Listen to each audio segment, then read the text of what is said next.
고잘라 아니 맨나도 누수 지지고였어. 내가 저 저보고 터시 몸이어라. 아다 터시 몸을 그냥 저보고 뭐 제고 이랬어. 저보고 뭐 제스.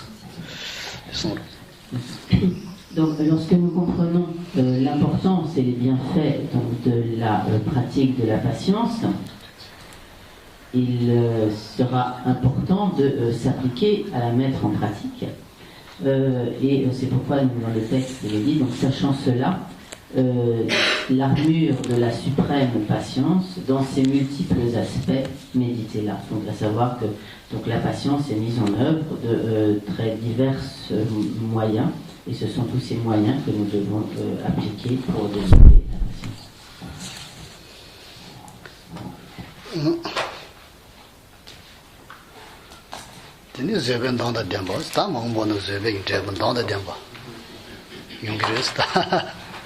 Et donc en réalité, donc en résultat de la pratique de la patience, nous récolterons donc, dans le futur, comme littéralement il est dit, comme la carnation de la patience ou comme le teint de la patience, le joli teint de la patience.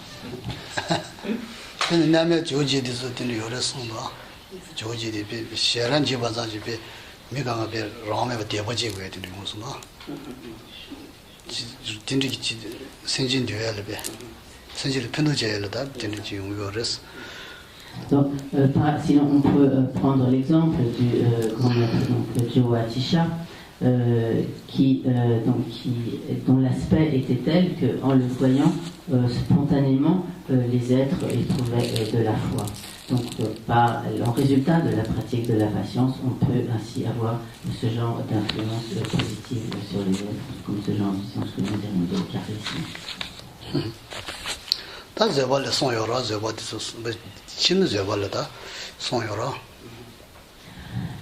Il y a trois aspects à la pratique de la patience.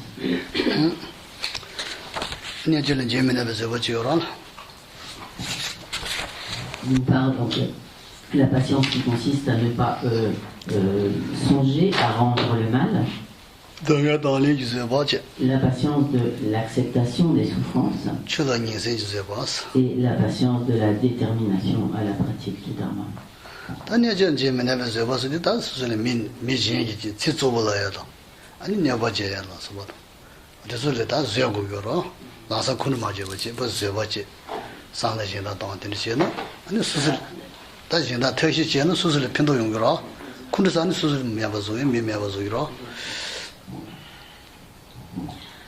Pour ce qui est donc de la première forme de patience, donc ne pas considérer de rendre le mal, c'est principalement la patience qu'il convient de mettre en œuvre lorsque nous subissons la malfaisance et la malveillance d'autrui.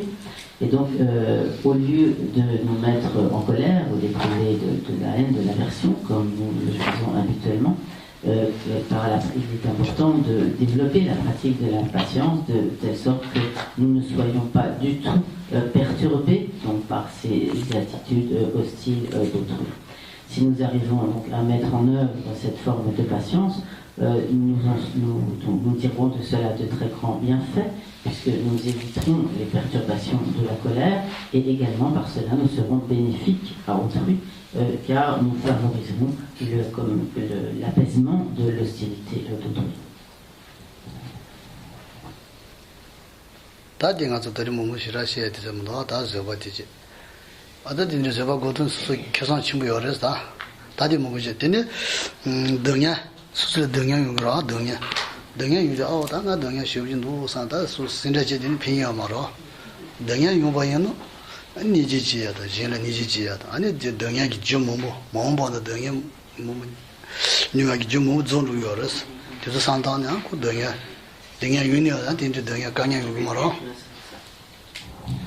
Le deuxième aspect de la patience est la patience qui consiste à accepter la souffrance, de manière donc cela va consister lorsque nous sommes donc confrontés à des situations donc douloureuses, à donc ne pas être révolté par cette souffrance, mais utiliser en fait cette souffrance de manière à développer la compassion envers toutes les souffrances d'autrui, également donc à penser que grâce à ces expériences douloureuses, nous épuisons de nombreux potentiels karmiques négatifs, et également nous penserons que de ce fait, que ces souffrances sont le résultat d'actions négatives que nous avons commises dans le passé, et cela nous poussera à nous abstenir de telles actions dans le futur.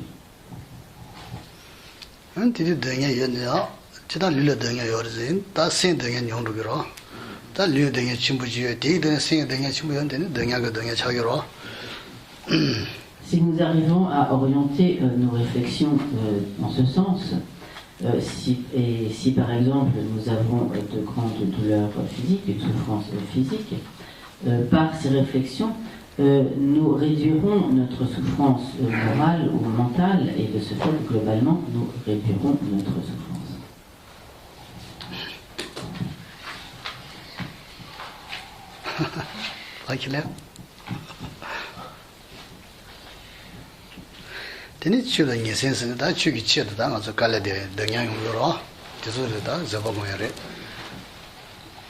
Le troisième aspect de la pratique de la patience, c'est la patience que l'on déploie dans la pratique du dharma, la patience comme de la détermination à la pratique du dharma.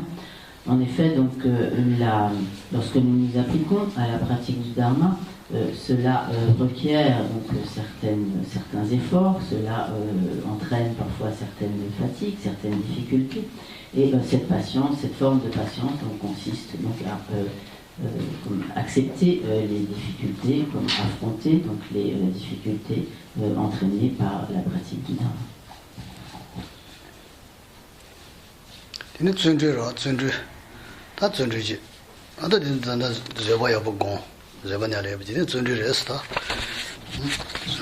La quatrième perfection est la perfection de l'enthousiasme, et qu'on traduit parfois aussi par l'effort joyeux ou par la diligence.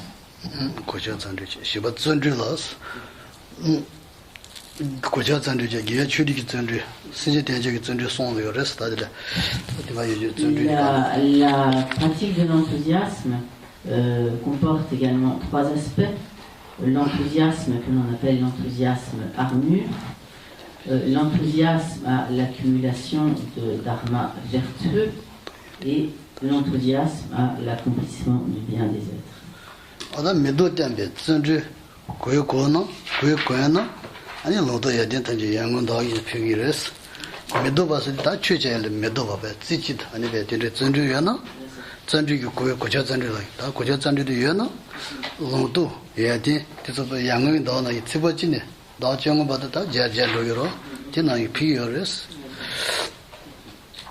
Donc, à ce propos, dans le texte du champ de l'expérience, Tsongkhapa dit que si l'on revêt la cuirasse de l'énergie enthousiaste, ferme et irréversible, les vertus de connaissance et des réalisations, et les vertus de réalisation croissent comme la lune ascendante, et toutes les activités prennent un sens. Donc, effectivement, donc, il s'agit ici donc, de l'enthousiasme armure qui nous permet donc, de mener à bien ce que nous entreprenons dans le domaine du dharma.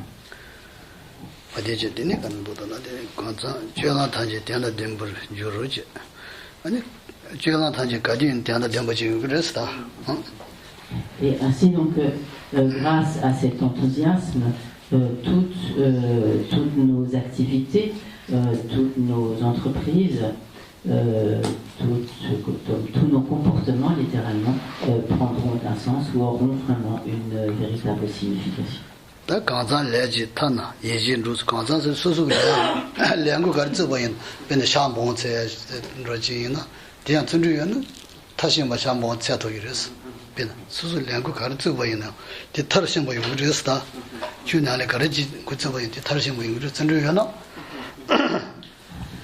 Donc toutes les comme littéralement comme toutes les tâches engagées, comme littéralement comme tous les travaux engagés ou toutes les tâches dans lesquelles nous nous engagerons, quelles qu'elles soient, grâce donc à cet enthousiasme, parviendront à l'aboutissement souhaité. En effet, donc si nous avons en nous cet enthousiasme, par exemple, si nous nous engageons à la pratique de 100 000 prosternations, par la force de cet enthousiasme, nous arriverons à leur total aboutissement.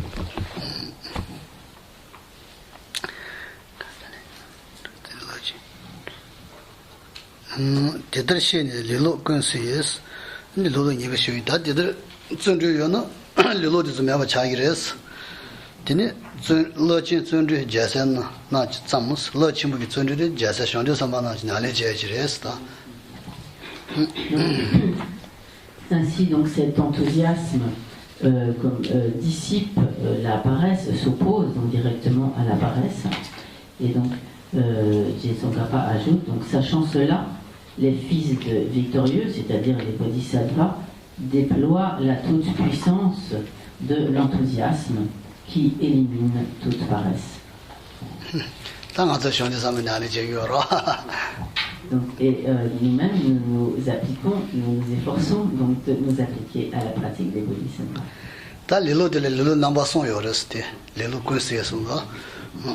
Donc, comme dit le texte, donc,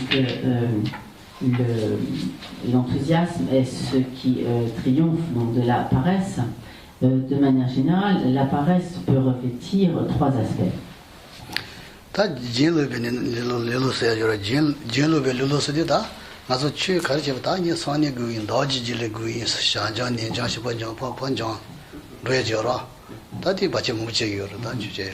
Donc il y a d'une part la paresse comme de la procrastination. Jamais il n'y a rien à faire, chaque fois je bute dessus. De la procrastination qui consiste donc à toujours remettre à plus tard notre pratique du dharma. À nous dire donc, oh, je ne vais pas le faire aujourd'hui, mais je le ferai demain, puis le lendemain on se dit, oh, je le verrai la semaine prochaine, etc. Et ainsi, on remet toujours à plus tard.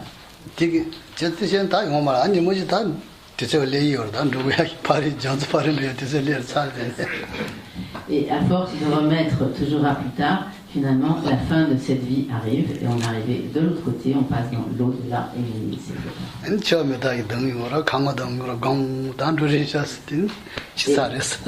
et lorsque le gong de, allez, je transpose, le gong de la camarde, sinon de la mort, sonne, alors il est trop tard.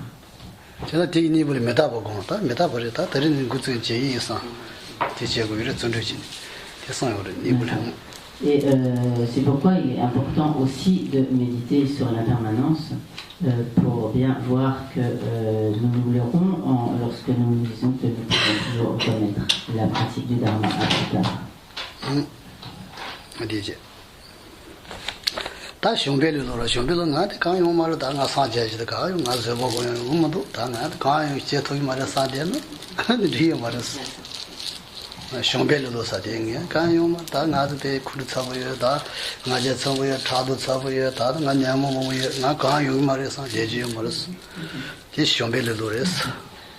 Il y a un autre aspect de la paresse qui est la paresse du découragement, qui consiste par exemple à se dire mais je n'arriverai jamais à pratiquer le dharma, de toute façon je suis incapable, j'ai trop de facteurs perturbateurs de l'esprit, je suis trop coléreux, trop paresseux, trop avare, trop stupide, etc. Et donc, ainsi donc, nous nous décourageons totalement, et donc cela est en fait une forme de paresse.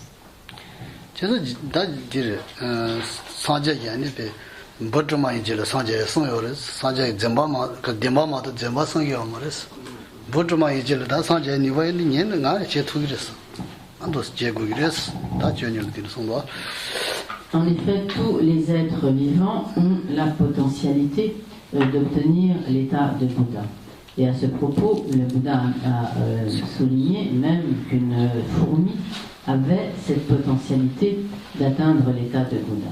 Alors nous nous dirons qu'il n'y a aucune raison pour que le Bouddha dise des mensonges et que et que de toute façon le Bouddha ne dit pas de mensonge, et que par conséquent, si une fourmi a la potentialité d'obtenir l'état de Bouddha, à plus forte raison, sur la base d'une précieuse existence humaine, j'ai la capacité d'obtenir l'état de Bouddha et de m'appliquer à la pratique en ce sens.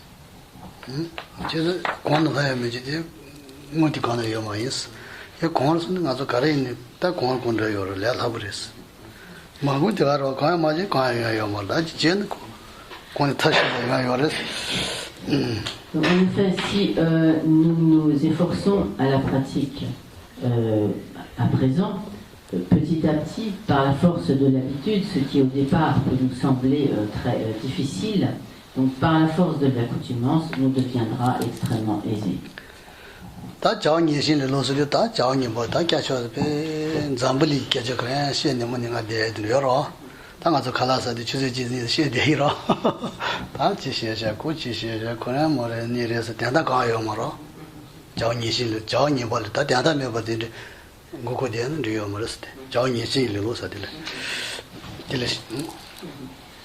La troisième forme de paresse est donc la paresse littéralement comme de l'attachement aux actions négatives.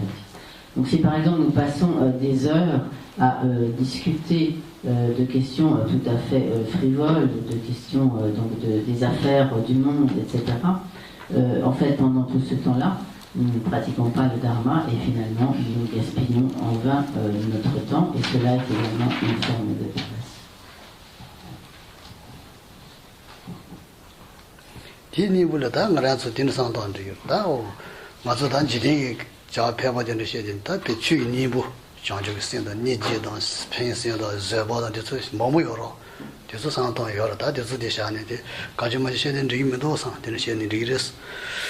Donc il serait bon à ce moment-là de nous dire que, au lieu de passer notre temps à nous soucier, donc pour nous occuper comme des affaires du monde, de politique, etc., il vaudrait beaucoup mieux utiliser notre esprit au développement de qualités, de vertus telles que donc, l'esprit d'éveil, la patience, etc.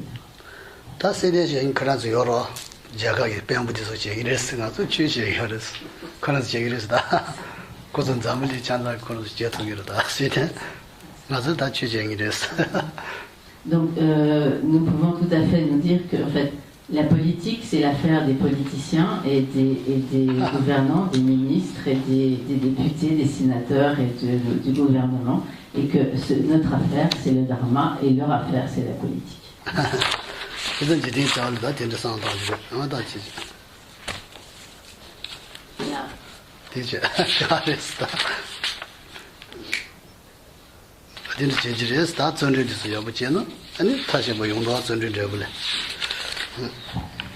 Donc si nous mettons ainsi en œuvre l'enthousiasme, alors nous en récolterons de très nombreux bienfaits.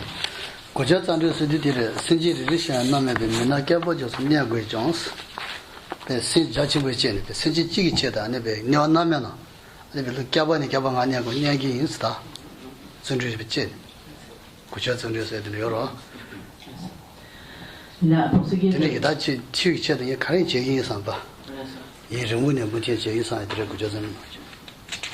donc l'enthousiasme de l'armure est ce qui nous permet de vraiment conserver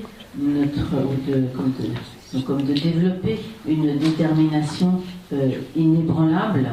Par exemple, même si au point où nous pourrions nous dire, même si pour accomplir le bien d'un seul être, je dois demeurer pendant des temps infinis dans les enfers, je suis prêt à m'y engager.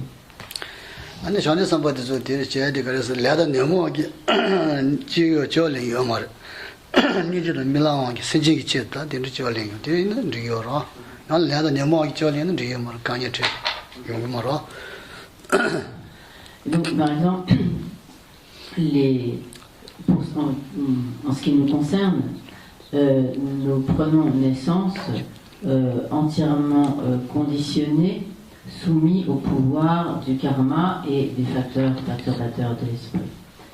Mais les bodhisattvas ne renaissent pas du tout dans les mêmes conditions que nous, ils renaissent motivés par le bien des êtres et par la force donc des souhaits, des prières formulées pour le bien des êtres.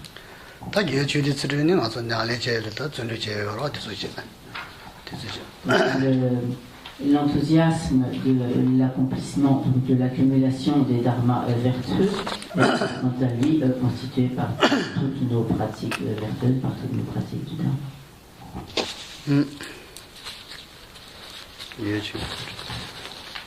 Donc c'est exactement celui que nous déployons dans cette pratique.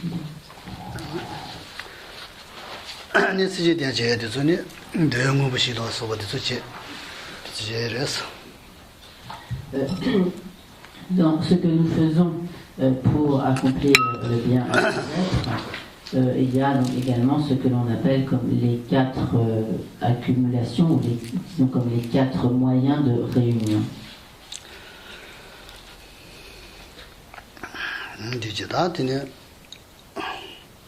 Des auteurs sont normales, et Moposhi.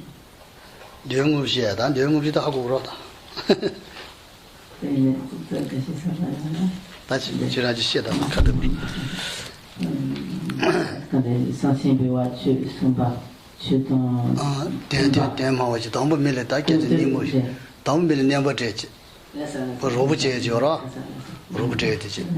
donc pour mémoire, donc simplement pour rappeler, ces 4 réunions comme moyen de réunion consiste donc tout d'abord à réunir autour de soi des êtres par des dons matériels.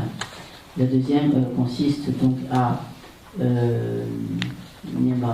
leur entretenir avec ces êtres des relations harmonieuses en leur parlant donc de manière agréable. La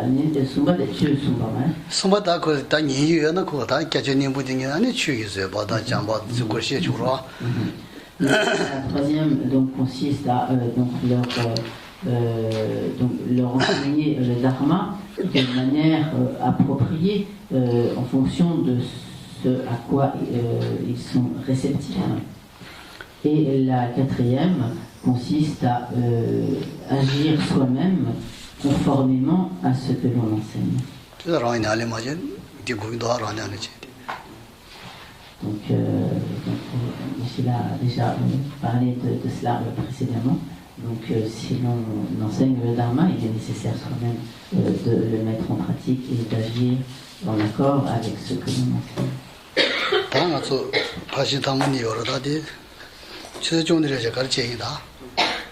Donc il est midi, il reste 2 paramita.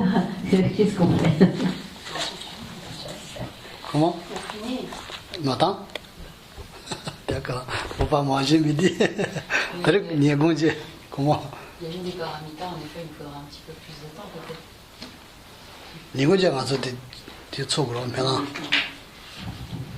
Comme après déjeuner, en fait, nous faisons la pratique. Donc,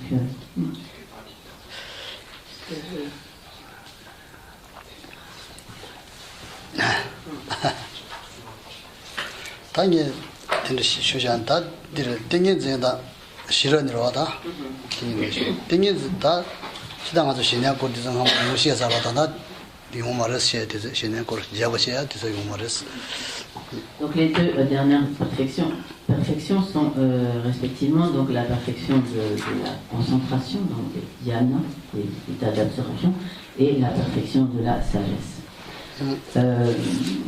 Précédemment, Michela a donné des explications assez détaillées sur la perfection de la concentration. À présent, nous n'avons pas beaucoup de temps pour cela.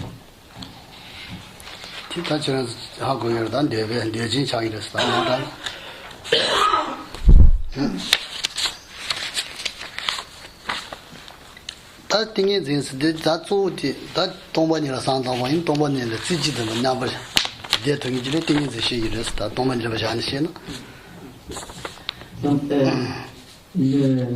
la raison pour laquelle il est important de développer donc le calme mental et donc la concentration en un point, donc la concentration de fixation en un point, c'est principalement pour utiliser cette concentration en prenant pour objet donc la vacuité. Sandi sinlo anju jebu dabudi sandi se tingi zila yura sinlo anju jebu dabures jebu ki ane bami sela anju yura di sa tingi zila yura sin kare ine be kanju maju bu anju ditu yures tiji. Donc, donc le développement de la concentration, d'autres termes donc, comme du samadhi, donc c'est l'état tingési, est extrêmement importante. Et comme le dit également donc, ce même texte de Tsongkhapa, la concentration est comme la comme souveraine maîtrise de l'esprit. Donc en effet, une fois qu'on parvient vraiment à la réalisation du samadhi, de la concentration, alors on peut vraiment, on devient vraiment comme maître de son esprit. Cette concentration est ce qui permet de totalement maîtriser, être comme, en quelque sorte comme roi de son esprit. Ta jana yume ri ombu jins tanda ngazo semeba lebe tingin zoye de kaje jan be chuja chi kaje de meba chile ni de to yores ri je bar de ta pe laba da kaje de kun ju de yo mara tena ri ombu se ri je bro. Donc établi toujours en parlant de la concentration, lorsque la concentration est établie sur son objet, ou le samadhi est établi sur son objet, alors il est semblable à l'immuable mont Méru, donc comme la souveraine, la reine des montagnes. Donc en effet, une fois que l'on a développé cette force de la concentration, du samadhi, alors l'esprit est capable de demeurer fixé sur son objet de manière totalement stable, immuable, pendant extrêmement longtemps, sans la moindre perturbation.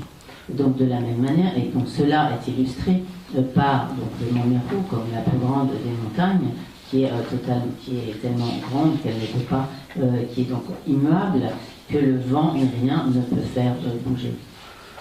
Donc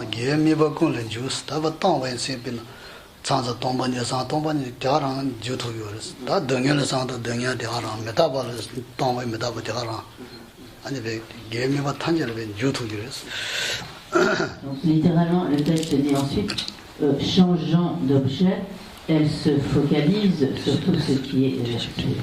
En fait, ce que cela signifie, c'est que lorsque l'on a développé ce pouvoir du samadhi, de la concentration, on peut se concentrer par exemple, un certain temps sur la vacuité, puis changer d'objet, se concentrer par exemple sur la souffrance, ou se concentrer sur l'impermanence, et quel que soit l'objet choisi pour cette concentration, on peut ainsi changer d'objet et la concentration demeurera donc une concentration parfaite et immuable, quel qu'en soit l'objet.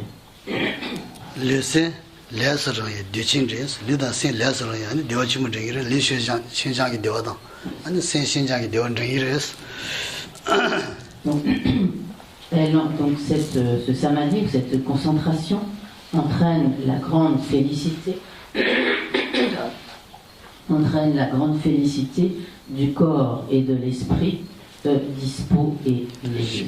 Donc en effet, lorsque l'on a développé cette concentration, ce samadhi, alors on parvient donc à l'expérience de l'aisance, aptitude, ou encore comme de la maniabilité, qui fait que le corps et l'esprit sont parfaitement disponibles et légers et ne ressentent pas de fatigue.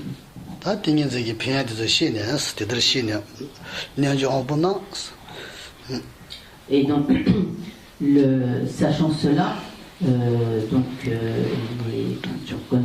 comprenant donc tous les bienfaits de la pratique de la concentration du samadhi, donc littéralement comme les parfaits yogis s'y appliquent.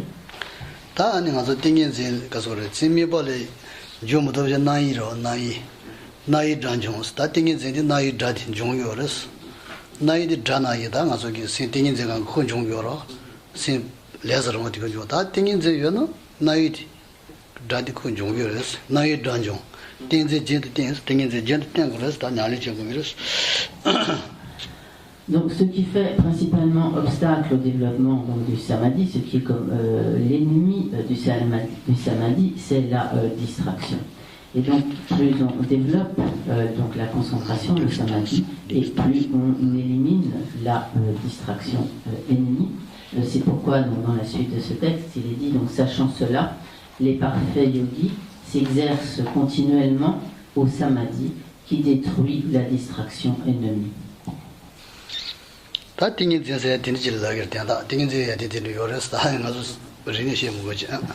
Donc, quelles sont en bref donc, les vertus et les qualités du samadhi, de la concentration. Mais donc, bien sûr, nous n'allons pas à présent détailler cette pratique de la concentration.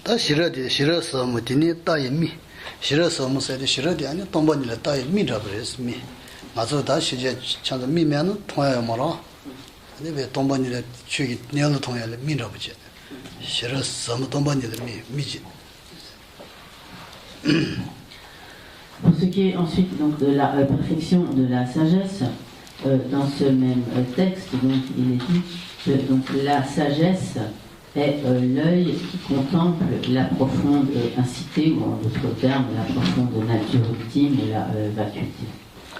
En effet, donc, si nous n'avions pas Dieu, donc nous ne pourrions pas voir. Et donc la sagesse est comparée à l'œil qui nous permet de voir, et en l'occurrence ce que voit la sagesse, c'est donc la vacuité, la nature ultime, le mode d'existence profond des phénomènes.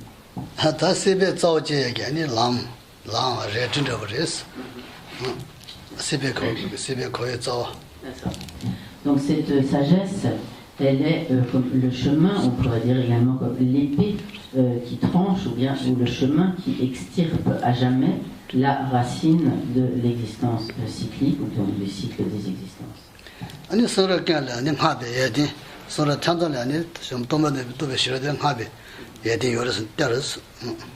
Donc cette sagesse, ici donc la sagesse qui réalise la vacuité, est un trésor de vertu loué dans tous les textes sacrés.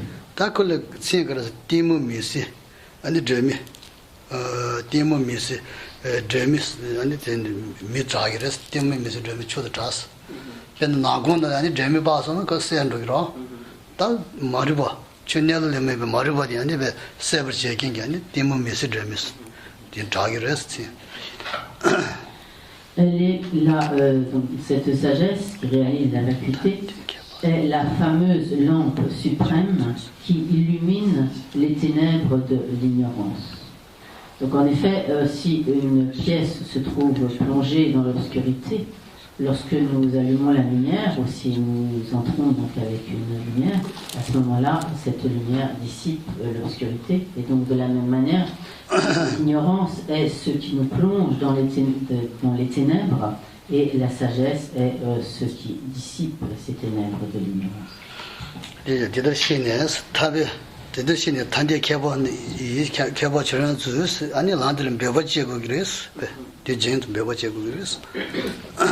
Donc, sachant cela, donc comprenant tous les bienfaits du développement de la sagesse, le texte donc poursuit: employez-vous par de nombreux efforts à produire ce chemin des sages qui aspire à la libération.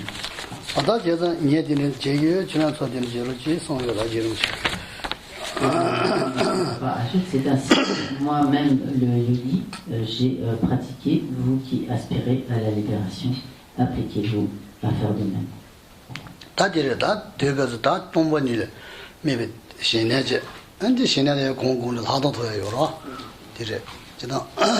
Ainsi, lorsqu'on a développé la concentration, donc le calme mental, le samadhi, il est important de pratiquer la concentration sur la vacuité, donc le samadhi qui a pour objet la vacuité, et grâce à cela, on parvient à la vue supérieure.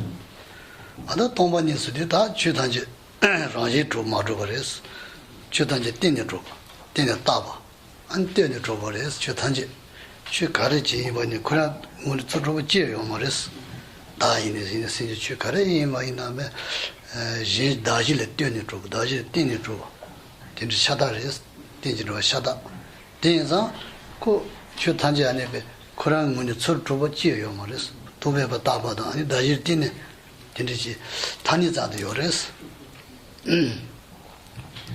Donc, pour comprendre donc la vacuité, il faut comprendre que les phénomènes sont totalement vides, dénués d'une existence indépendante, qu'ils sont dénués d'une existence qui ferait qu'ils existent comme d'eux-mêmes, de leur propre côté, en toute indépendance. En réalité, les phénomènes, quels qu'ils soient, donc qu'il s'agisse comme du soi de la personne, de l'individualité des personnes, ou qu'il s'agisse donc des phénomènes autres que l'individu, tous les phénomènes n'existent qu'en interdépendance. Ils sont donc ainsi comme dépendants de diverses manières, et en particulier, ils n'existent qu'en dépendance de la relation entre leur base de désignation et le concept, la désignation qui les désigne.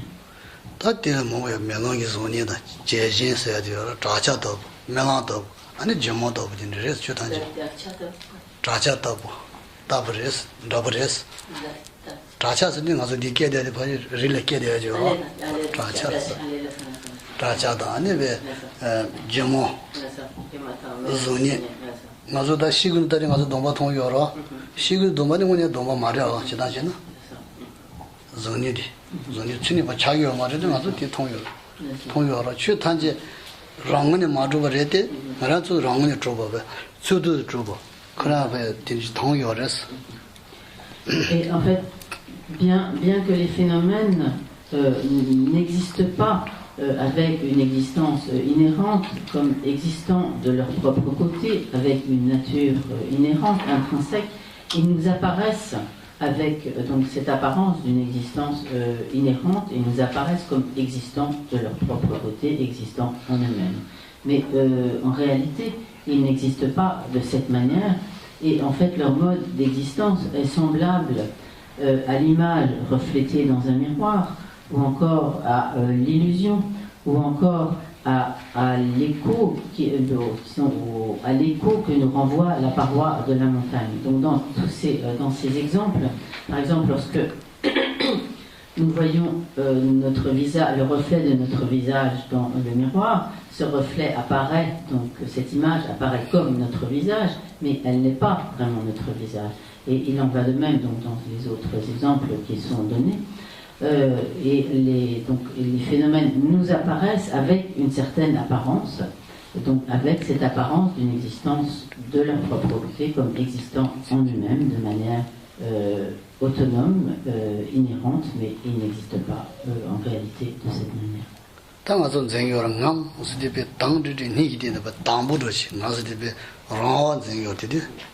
다도 좀 생겨서 나 쉬우심 제대로 공부도 강에 맞대 봐야 나 라와 나 수도 좀 뒤상다 이래다 돈번이 쓸 때마로 같이. Et ainsi, lorsque par exemple nous saisissons notre je, nous le saisissons avec force comme un je existant en toute indépendance, existant indépendamment des 5 agrégats, et donc indépendamment des agrégats qui sont sa base qui sont en fait donc sa base de désignation, et le je nous apparaît comme étant totalement indépendant de ces agrégats, et nous le saisissons comme tel. Mais en fait, un tel je n'existe pas, et cette l'absence d'existence ou la non-existence, l'absence ou la non-existence d'un tel je est la vacuité. 나 당지도 이제 생겨졌을 때 수수 니 간자데 봐be ngang be 쇼침으로 담보도 없인 생기도 ngang 수데 be 쇼침부시 be 메저 버리지 니 메저서 디디 다들 본 생겨졌어.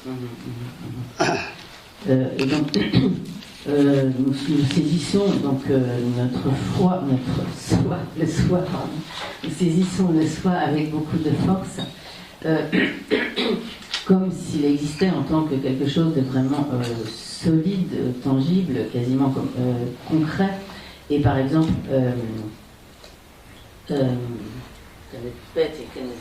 nga tambuchi pe tambuchi nikti pe ngam nga meseba ta pe shuji.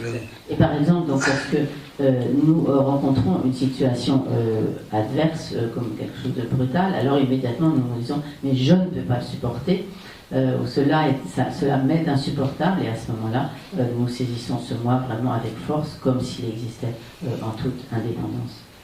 Très sérieux, c'est ça. Tambuchi zingoro didi tab tada didi zeba na yido tada didi zeba na yo ma zidi pe pumbule sana ma to ngasu di ande be pumbu nga kanya ma yiki ngam musu di jin shara ji zengi yores didi zeni di ngadi ta di ngadi yo ma res oda me ngadi res. Et donc à ce moment-là, ce moi nous apparaît vraiment avec beaucoup de force, beaucoup de quasi solidité.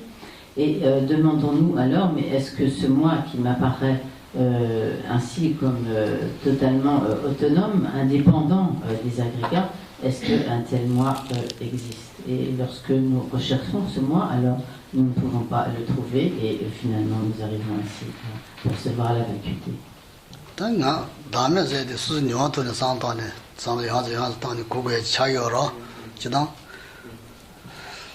le non-soi est quelque chose que l'on doit vraiment arriver à percevoir comme par sa propre expérience, grâce à ses propres réflexions.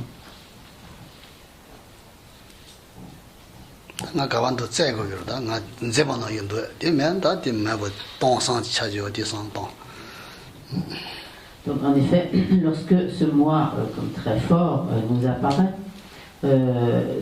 demandons-nous, est-ce que ce moi tel qu'il m'apparaît, tel que je le saisis, est-ce que ce moi existe? Et donc lorsque nous le recherchons de diverses manières, nous finissons donc par, au bout de nos investigations, nous finissons par ne pas trouver donc, ce moi, et à ce moment-là, il ne reste qu'un vide, et ce vide est la vacuité. Ce seul vide est la vacuité sur laquelle il convient de méditer. Donc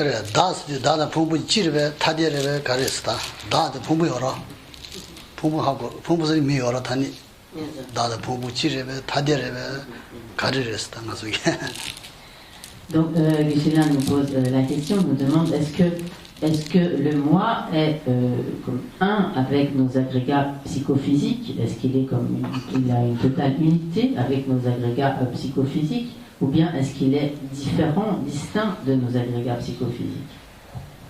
Ni l'un ni l'autre. L'autre? Ni l'un ni l'autre.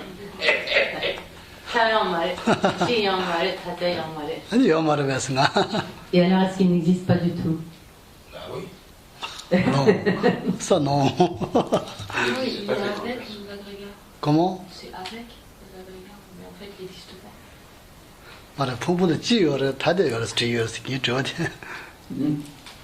Donc, est-ce qu'il est un ou distinct des agrégats?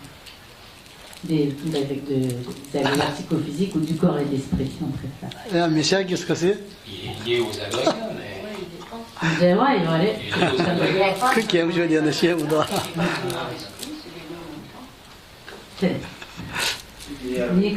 exclusivement forme.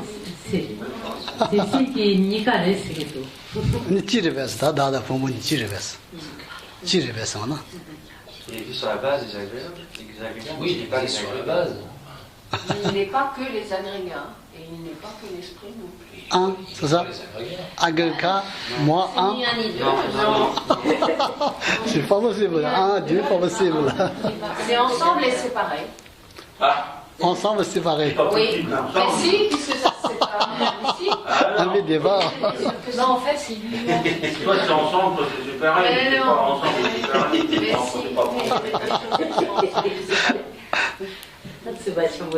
다 제가 지금 이러다. 가자. 다 가시다 미셔야. 这个是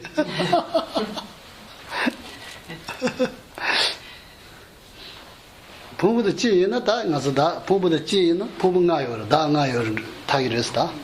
그래서 보통 요랬다. 와딘다 알아봐. Si l'on considère que le moi est comme un avec les agrégats, avec les 5 agrégats psychophysiques, Alors, comme il y a 5 agrégats, il devrait y avoir 5 je ou 5 moi. 5 Philippe, pas facile, non? Toi, ouais. Peut-être c'est bien en travail, en tranquille, dormir, en fatigue, en repos, en vacances. Même 5 Bouddha.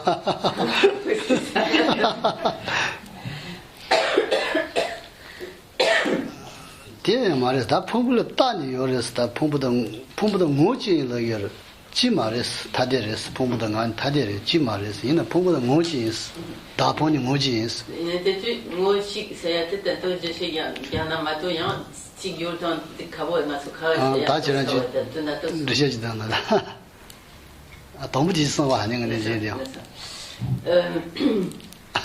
Et donc, le moi n'est pas un avec les agrégats, mais donc il est dépendant des agrégats et il existe en tant que désignation sur la base donc, des agrégats, des 5 agrégats psychophysiques. Donc il faut faire une distinction entre ce que l'on appelle comme être comme une totale unicité. Et alors là, on a vraiment des termes des difficultés de traduction. Pour distinguer des choses qui sont très voisines mais qui sont assez différentes. Il faut faire une différence entre ce qu'on appelle être d'une totale unicité de nature, c'est-à-dire de n'être comme qui n'est différent en rien, et de ce que l'on appelle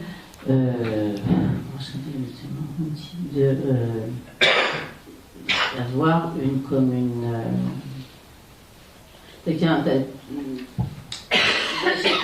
Je dirais le terme après la manière dont les choses va l'expliquer. Mochi c'est dia. Mochi c'est dia, pompele los ngang munzia yamarda. Pena sheba meta mochi sheba metaba. Metaba tegara sheba tegara metabaro. Chire so yomar kani khawaro. Sheba tomba tegara metabaro munzia. Et il y a, comme disons, donc sans être une totale unicité, ce que l'on appelle comme une sorte d'identité de nature, lorsque on considère 2 phénomènes qui sont comme, on va dire,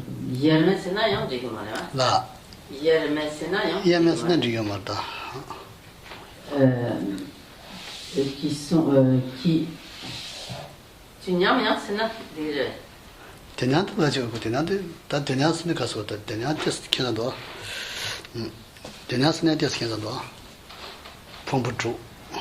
Dans les chiffres, t'as changé chier là. Ils sont donc, par exemple, ils sont identité de nature, ce qui en tibétain est moochik, donc littéralement comme une nature, mais ou nature une, comme on veut, mais donc, par exemple, si l'on prend l'exemple de la conscience et de l'impermanence.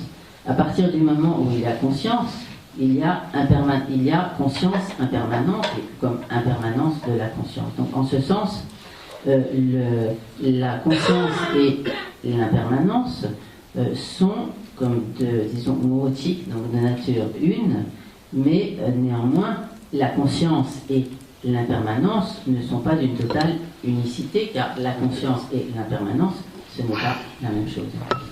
La nature n'est pas la même identité, pas la même chose. Il faut réfléchir Ton histoire de séparer ensemble, c'est un petit peu ça, non? Non, quand on parle de, par exemple, quand on parle de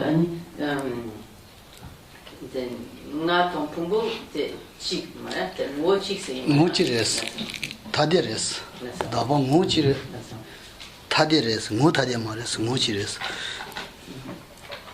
Naton Pumbo Teso, chic mare, moi chic, Taderes, Motademares. Alors c'est vrai que là, il faudrait vraiment.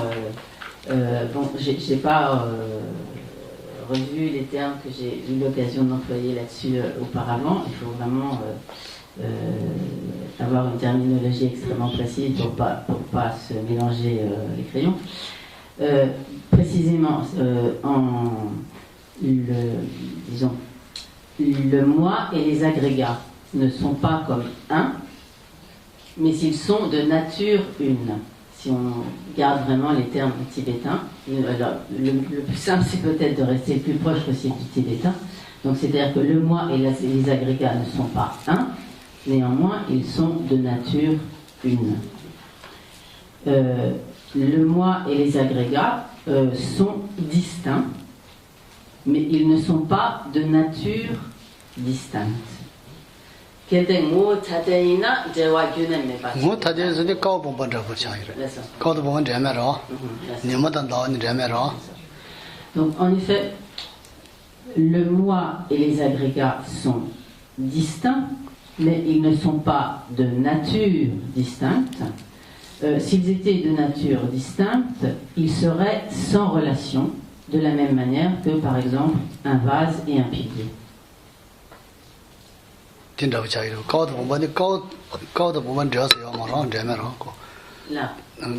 est-ce que c'est clair?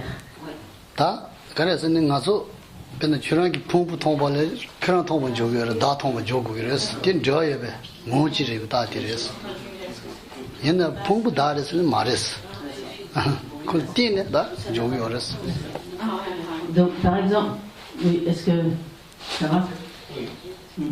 Par exemple, si on voit le corps de Marie-Thérèse, on voit Marie-Thérèse parce que l'agrégat de l'agrégat physique et Marie-Thérèse sont donc de nature une. Ouais, c'est Marie-Thérèse qui sous-botant Marie-Thérèse, moi aussi, hein.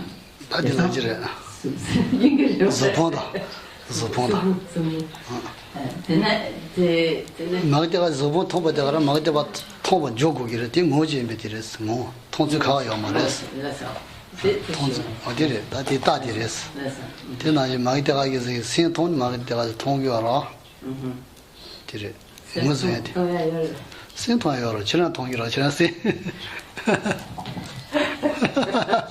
saje ge tong yo ra ni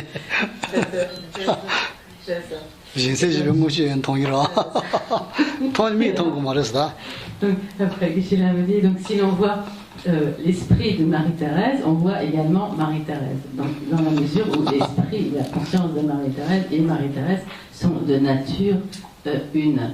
Mais alors, Guichela, est-ce qu'on voit l'esprit de Marie-Thérèse? Oui, vous voyez votre propre esprit, et également les Bouddhas voient l'esprit de tous les êtres. Et il y a également des êtres qui ont la clairvoyance de l'esprit des autres.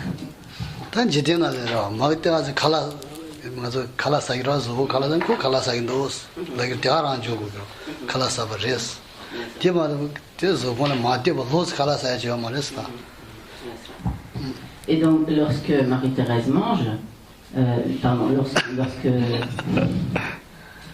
donc en fait, lorsque lorsque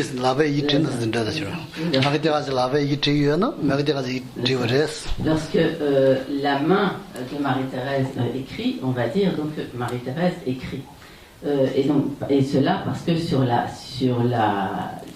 base de désignation de la main qui écrit, on peut donc légitimement imputer donc le nom de Marie-Thérèse parce que donc la main et Marie-Thérèse sont de nature une. Mais en dehors, mais il n'y a pas de main qui puisse écrire à ce moment-là, indépendamment de Marie-Thérèse, et il n'y a pas de Marie-Thérèse écrivant qui puisse exister indépendamment de la main qui écrit. Par exemple, je suis malade parce que ma malade tête, je suis pas bien parce que l'esprit n'est pas bien. Je suis très fort parce que le corps est très fort. Comme ça, non? Tant que je suis là, je suis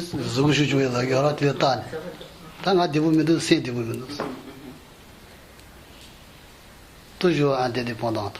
Je suis malade, quelque chose malade, mon cœur. Je suis très content parce que l'esprit est content.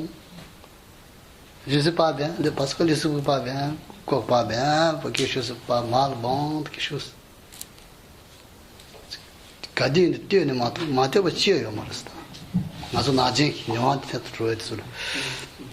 Donc en fait, donc il y a une partie que j'ai pas besoin de traduire.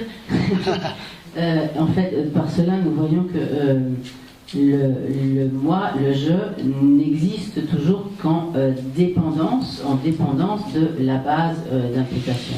Donc dans les exemples que Geshe-la a donnés, par exemple, nous disons j'ai mal à la tête, le je a mal à la tête en s'appuyant sur la base de la sensation douloureuse du mal de tête, ou lorsque nous disons je ne suis pas bien, je suis triste, le je est alors imputé sur la base de la sensation douloureuse mentale, qui est de tristesse ou autre. Et donc, lorsque nous disons également donc, je suis très fort physiquement, c'est sur la base donc, de la condition physique, des capacités physiques, que l'on va imputer le je, dont on dit que le je est fort. Je suis très grand parce que le corps est très grand. Je suis très petit parce que le corps est très petit. Je suis très beau parce que le visage est beau. Je suis très riche parce que peut-être dans le banque quelque chose comme ça. Parce que je suis très content parce que l'esprit est content, que je suis content. Je suis maté dans un chimbuchi, dans un ton, dans un rivo, dans un jour, ni kalasa, adachi, dans un yabo, dans un dos, quand on tient ce diagnostic. Rimbo est tondon de rimbo. Rimbo c'est dur. Yabo c'est de doual de yabo. Amo c'est de poumen, amo yayo mara. Pala c'est de pougot de. Tiens, gigien c'est de gitu meva gigien mara. Tiens c'est tiens tout kanga. Tiens mato rang de tiens yo. Nazo kadi ni matio rang ha de yoras. Et donc ainsi, le je n'existe toujours qu'en dépendance de sa base de désignation. Il n'existe donc que par interdépendance, par dépendance. Donc lorsque nous disons je vais, c'est sur la base du mouvement de notre corps que nous disons que nous allons, etc. Lorsque nous disons je mange, c'est sur la base de ces mouvements, etc. que nous disons je mange. Lorsque nous disons je suis content, etc. c'est sur la base de la sensation, du sentiment de la sensation plaisante, mentale, que nous disons, donc je suis content, que le je est désigné en tant qu'un je qui est content, etc. Et ainsi, donc, nous n'existons toujours qu'en dépendance. Et de la même manière, par exemple, le court n'existe qu'en dépendance ou relativement à ce qui est long. Le grand n'existe que relativement à ce qui est petit, et le petit est relativement à ce qui est grand, etc. Et ainsi, donc, tout cela n'existe que de manière relative en interdépendance.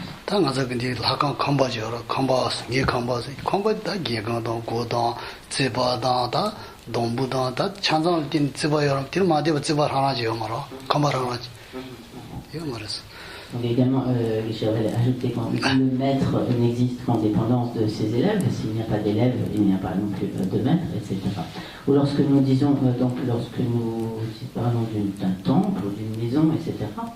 Donc le temple n'existe, ou la maison n'existe qu'en dépendance de toutes ces parties, des murs, du toit, etc., de tous les matériaux qui le constituent. Et donc aucune maison ne peut exister indépendamment de toutes ces parties qui constituent sa base de désignation.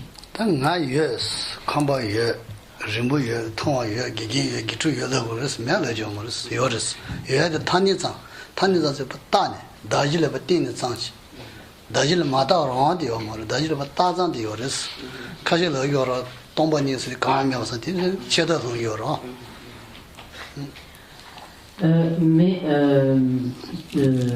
toutefois, il y a bien un je, il y a des maîtres, il y a des maisons, il y a des êtres, il y a donc ainsi ce qui est. Et donc, mais tout cela n'existe qu'en tant que désignation, imputation sur la base d'imputation, sur la base de désignation. Et cela n'existe pas indépendamment, en dehors de cette relation entre la base de désignation et le phénomène désigné. Donc tous les phénomènes n'existent qu'en tant que cette imputation, cette désignation sur la base de désignation. Mais le fait que les phénomènes n'existent pas en toute indépendance ne signifie pas du tout qu'ils n'existent absolument pas. Et bien que certains affirment que finalement les phénomènes n'existent pas du tout, si on affirme cela, en fait, on tombe dans des vues nihilistes, qui sont en fait des vues fausses.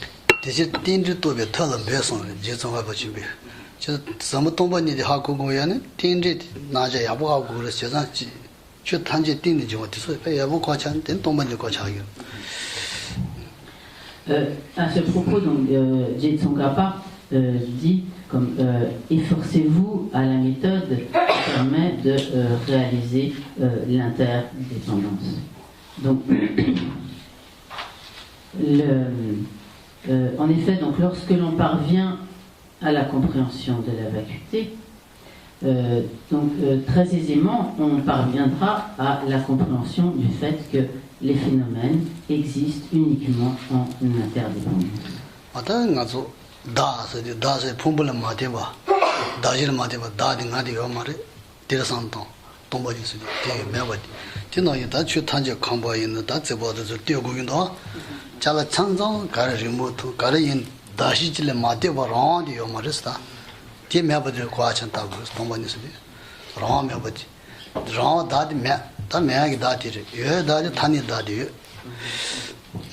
Donc, pour réaliser la vacuité, il faut réaliser l'absence d'existence d'un je qui existerait, donc comme censé exister indépendamment des agrégats qui constituent sa base de désignation.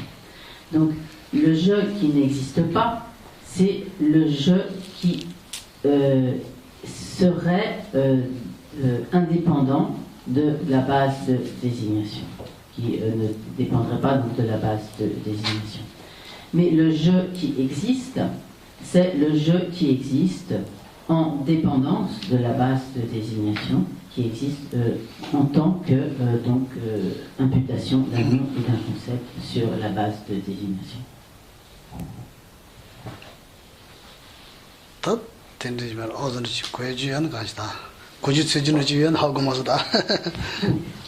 ne sais pas si nous avons pu comprendre un petit peu quelque chose, mais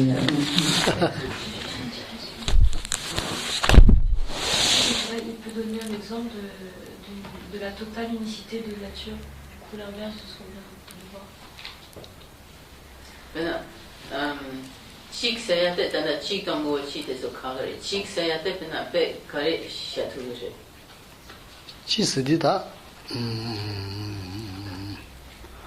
kansa sen jiro pena bomba sen jiro da bomba jiro da sei bomba da ngui bomba sen ni ro son shidin karo selfi bomba da pena bomba shi da jin pena komba mi ji yan ko mi ji res da mi son yan da ji ma ro mi son karo son ji tinda고 치스디 다 그렇지 마야암스는 그냥 미치레스 미치로 진리지 다 노자된데 그것도 송도 미송 다대로 언니. Donc un phénomène qui a une totale une unicité de nature, c'est en fait le phénomène lui-même. Par exemple, Mariana est une, Anila Santendi est une. Mais donc, dès qu'il y a, par exemple, 3 personnes ici, elles ne sont plus une, il y a 3 individus distincts, différents et distincts. Mais donc, un phénomène qui a une totale unicité de nature, c'est un phénomène qui est en quelque sorte qui est un avec lui-même, en quelque sorte.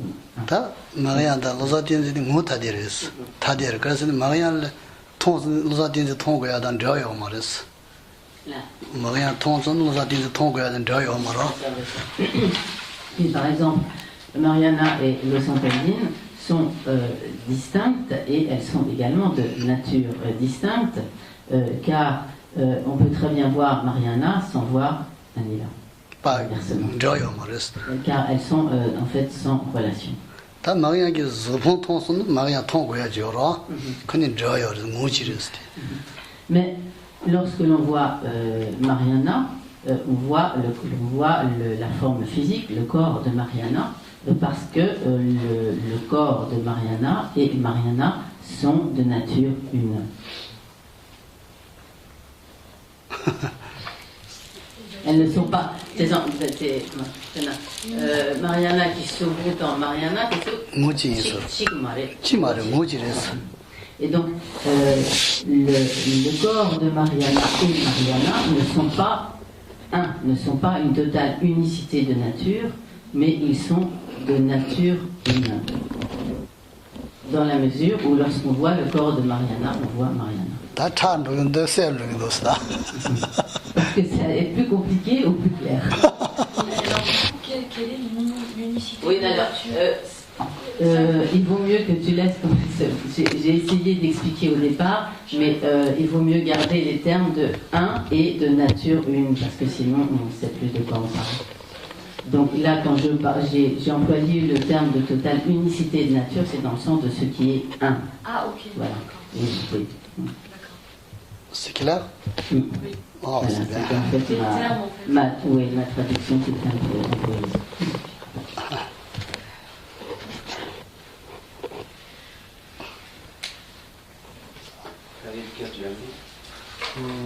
됐어요. 당가서 됐고 메레지 피찬데 당가서 니보제라. 다 차선. 다 공야를 대 상당히 동번이. 나중에 가서 동번이 공수에 가면 뭐 공부지. 되게 랑 나한테 맨 상당. 잘라인 간가 될 상당히 레스. 됐어요. 공 동번이를 실 되는 신내지 되는 하동지에 그랬어. Donc, il est important de s'appliquer donc, à la méditation sur la vacuité pour arriver donc, à apercevoir que le jeu tel qu'il nous apparaît, tel que nous le saisissons donc, habituellement, n'existe pas du tout tel que nous le saisissons et tel qu'il nous apparaît.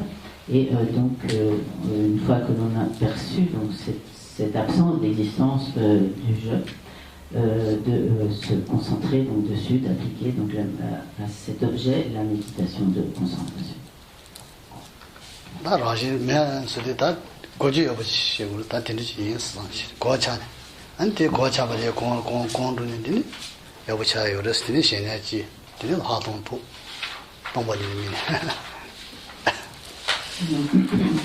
Il est important d'arriver donc à la perception à cette perception donc de l'absence d'existence inhérente du soi, donc de cette perception du non-soi, et de se concentrer donc sur ce non-soi jusqu'à faire de manière à faire croître la sagesse.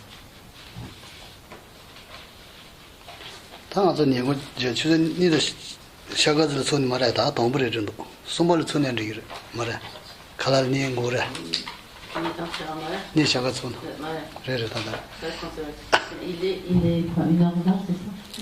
1h20. Donc j'ai proposé qu'on peut-être on reprenne à 2h30 ou 3h comme vous voulez. 2h30? Comment? 2h30. 2h30 ça va? Oui.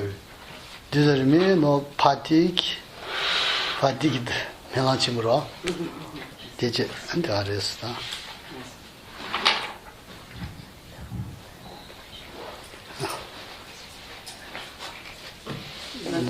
현재 휴디. 현재 휴디 도죠.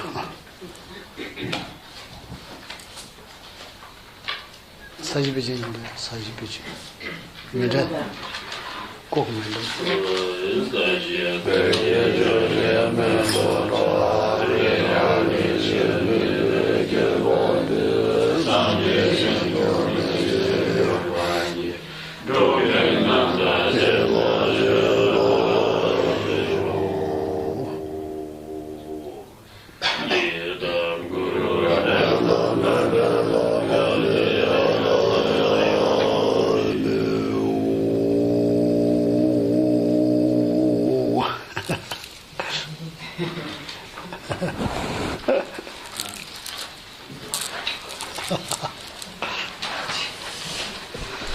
Alors,